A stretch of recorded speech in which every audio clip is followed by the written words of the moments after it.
एक समय की बात है। एक हरे भरे खेत में कई जानवर और पक्षी मिलजुल कर रहते थे। उसी खेत में एक बड़ी और मजबूत भैंस रहती थी, जिसका नाम था भूरी। वह अपनी ताकत और भारी भरकम शरीर के लिए मशहूर थी। उसी खेत में एक छोटी सी नन्ही चिड़िया भी रहती थी, जिसका नाम था चुन्नी। चुन्नी बहुत फुर्तीली और चंचल थी। उसकी मीठी चहक से पूरा खेत गूंज उठता था। भूरी और चुन्नी गहरी दोस्त थी। दोनों का स्वभाव और जीवन शैली भले ही अलग थी, लेकिन दोस्ती में कोई फर्क नहीं था। भूरी दिन भर खेत में चारा चरती और मिट्टी में लौटती, जबकि चुन्नी आसमान में ऊंची उड़ान भरती और पेड़ों पर खेलती। एक दिन चुन्नी ने भूरी से मजाक में कहा, भूरी दीदी, काश तुम्हारे भी पंख होते तो तुम भी मेरी तरह उड़ पाती।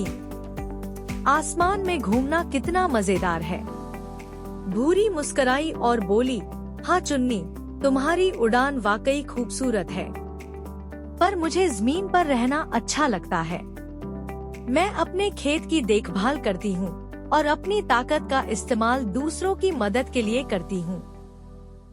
चुन्नी ने हंसते हुए कहा, फिर भी उड़ने का सुख कुछ और ही है। कुछ ही दिन बाद खेत में एक भयंकर तूफान आ गया। हवा इतनी तेज थी कि पेड़ उखड़ने लगे और सब कुछ बिखर गया। चुन्नी का घोंसला भी टूटकर गिर गया और उसके अंडे बिखर गए। चुन्नी घबरा गई। वो चाहकर भी कुछ नहीं कर सकी। तभी भूरी दौड़ती हुई आई।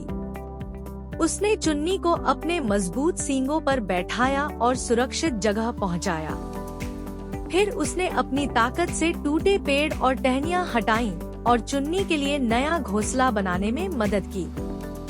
चुन्नी ने भूरी की मदद देखकर कहा, भूरी दीदी, आज मैंने समझा कि ताकत सिर्फ उड़ने में नहीं, बल्कि जिम्मेदारी निभाने और दूसरों की मदद करने में है। मैं अपनी उड़ान पर घमंड करती थी, लेकिन सच्ची ताकत तो तुम्हारे पास है। भूरी मुस्कुराई और बोली, चुन्नी, हर किसी की अपनी ताकत होती है। हमें अपनी अपनी जिम्मेदारी निभानी चाहिए और मुश्किल में एक दूसरे की मदद करनी चाहिए। उस दिन के बाद चुन्नी ने कभी अपनी उड़ान का घमंड नहीं किया और दोनों की दोस्ती और भी गहरी हो गई।